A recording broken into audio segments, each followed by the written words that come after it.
Hi hello അസ്സാം വലൈക്കും welcome back to my channel. അപ്പോൾ ഇന്നൊരു 1/2 kg ടെൻഡർ കോക്കനട്ട് കേക്കിൻ്റെ റെസിപ്പി വീഡിയോ ആയിട്ടാണ് കേട്ടോ വന്നിട്ടുള്ളത്. അപ്പോൾ നിങ്ങൾ വീഡിയോ സ്കിപ്പ് ചെയ്യാതെ എൻ്റെ വരെ ഒന്ന് കാണുക. പുതിയ ഒക്കെ ഉണ്ടെങ്കിൽ നമ്മളെ ചാനൽ സബ്സ്ക്രൈബ് ചെയ്ത് സപ്പോർട്ട് ചെയ്യുക. നിങ്ങളുടെ അഭിപ്രായങ്ങളൊക്കെ കമൻ്റ് ആയിട്ടൊന്ന് അറിയിക്കുക. വീഡിയോ കണ്ട് ഇഷ്ടപ്പെട്ടുണ്ടെങ്കിൽ മറക്കാതെ ഒന്ന് ലൈക്ക് ചെയ്യണേ. അപ്പോൾ നമുക്ക് വീഡിയോ ഒന്ന് കണ്ടാലോ. വാനില സ്പഞ്ചിൻ്റെ വീഡിയോ ഞാൻ മുന്നേ അപ്ലോഡ് ചെയ്തിട്ടുണ്ട്. ഇതിൽ ഇളനീരിൻ്റെ കുറച്ച് ക്രഷ് ചേർത്തൊന്ന് മാത്രം കേട്ടോ. അപ്പോൾ നമ്മൾ സാധനങ്ങളൊക്കെ സെറ്റാക്കി കേക്ക് ഐസിങ് ചെയ്യുകയാണ്. കോക്കനട്ട് വാട്ടറും മിൽക്കും ഷുഗറും ആണ് കേട്ടോ, ഷുഗർ സിറപ്പ്. പിന്നെ കുറച്ച് ഇളനീരിൻ്റെ പൾപ്പും കൂടെ ചേർത്തിട്ടുണ്ട്. പിന്നെ കുറച്ച് ചോക്ലേറ്റും ഇളനീർ കട്ട് ചെയ്തും വെച്ചിട്ടുണ്ട്. ഇതാണ് ഇളനീരിൻ്റെ പൾപ്പ് എന്ന് ഞാൻ ഉദ്ദേശിച്ചത്. അതായത് ക്രഷ് എന്ന് ഞാൻ ഉദ്ദേശിച്ചത് പൾപ്പാണ് കേട്ടോ, ഇളനീരിൻ്റെ. അപ്പോൾ ഇതാണ് ഈ കേക്കിൻ്റെ ടേസ്റ്റിൻ്റെ ഗുഡൻസ് എന്ന് പറയുന്നത്.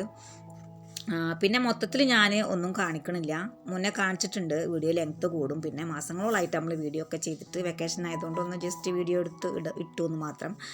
അപ്പോൾ വീഡിയോ കണ്ടിട്ട് സപ്പോർട്ട് ചെയ്യാൻ മറക്കല്ല കേട്ടോ കൂട്ടുകാരെ. വീഡിയോ ചെയ്യാനുള്ള പ്രചോദനം എന്ന് പറഞ്ഞാൽ തന്നെ നിങ്ങളുടെ സപ്പോർട്ടാണ്.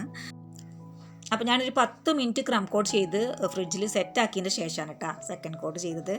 ഇത് കസ്റ്റമൈസ്ഡ് കേക്കാണ്. കളറൊക്കെ അവർ തന്നെ ചൂസ് ചെയ്തതാണ്, ലൈറ്റ് പിങ്ക് ആണ്. പിന്നെ അവർ തന്ന ഡിസൈനിൽ ഫ്ലവറും ടോപ്പറൊക്കെ ഉണ്ടായിരുന്നു, അതൊക്കെ അവർ ഒഴിവാക്കി. ഇപ്രാവശ്യം പൈപ്പിംഗ് ബാഗിലാണ് കേട്ടോ ഞാൻ ക്രീമാക്കിയിട്ട് സെക്കൻഡ് കോട്ട് ചെയ്തത്. അതുകൊണ്ട് എനിക്ക് പെട്ടെന്ന് കഴിഞ്ഞ പോലെ തോന്നി. പിന്നെ എന്താ പൈപ്പിംഗ് ബാഗും സ്ക്രാപ്പറൊക്കെ വെച്ചിട്ട് ഞാൻ കേക്ക് ഒന്ന് ഫിനിഷിങ് ആക്കി എടുത്തു. ഞാൻ ഫസ്റ്റാണ് കേട്ടോ ഈ ക്രീം യൂസ് ചെയ്യുന്നത്, അതുകൊണ്ട് തന്നെ ക്രീം പണി തന്നിട്ടുണ്ടായിരുന്നു.